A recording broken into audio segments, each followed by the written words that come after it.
But ఇక్కడ చూస్తే దేవుడిని ఒక చెక్క రూపంలో తీసుకొస్తారు కదా, ఎందుకు ఇలా తీసుకొచ్చారని ఇది ఎప్పుడు మారుస్తుంటారు ఎందుకు? జగన్నాథ రథయాత్ర చాలా విశేషం అండి. మీకు ఒక విషయం చెప్తాను. ఎక్కడ రథోత్సవం జరిగినా సరే ఉత్సవమూర్తులే వస్తాయి బయటికి.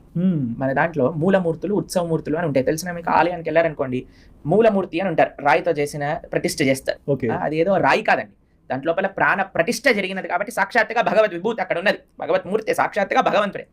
ఆయనకి ఇంకొక భేరం ఉంటుంది, ఉత్సవమూర్తి అని అంటారు. ఆ ఉత్సవమూర్తులను రథం పైన కూర్చోబెడతారు. కానీ జగన్నాథ్పురిలో విశేషం ఏంటంటే మూలమూర్తులే రథం పైకి వచ్చేస్తారనమాట. జగన్నాథుడు ఎలా అంటే చాలా భక్తవాత్సల్యం అండి. మన కోసం వైకుంఠం నుంచి కిందికి దిగారు, ఆలయంలోకి వస్తే ఆలయానికి కూడా వచ్చే వాళ్ళు ఉన్నారో లేదో అని ఆలయాన్ని వదిలేసి ఆయనే రథం పైన కూర్చొని ఊరంతా తిరుగుతారనమాట.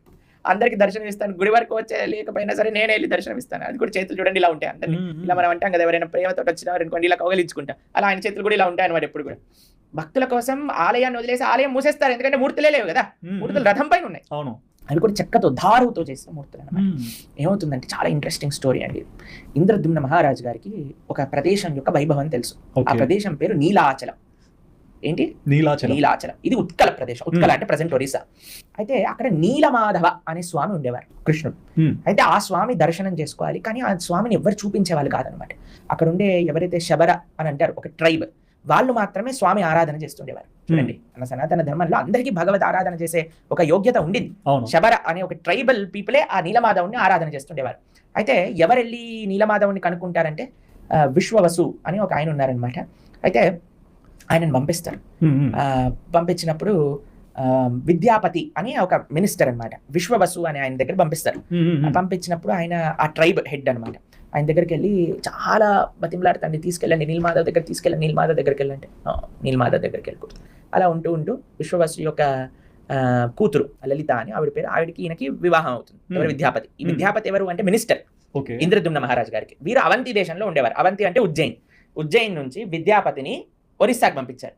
ఎవరైతే ఈ ట్రైబల్ పీపుల్ ఉన్నారో అక్కడికి వెళ్ళి ఈయన చాలా రీసెర్చ్ చేశారు, ఇక్కడే ఉన్న నీలమాధవ్ ఎక్కడో కానీ చూపించట్లేదు. అయితే లలితని వివాహం చేసుకుంటారు. ఇప్పుడు చూడండి, అల్లుడు అడిగిందల్లా చేస్తారు కదా జనరల్ గా మామగారు. కానీ అయితే ఒక రోజు అడుగుతారనమాట, మామగారు నాకు ఒకటే ఒక కోరిక, వాళ్ళ వైఫ్ ను కూడా అంటారు, ఒకటే ఒక కోరిక, నాకు నీలమాధవ్ని చూడాలని.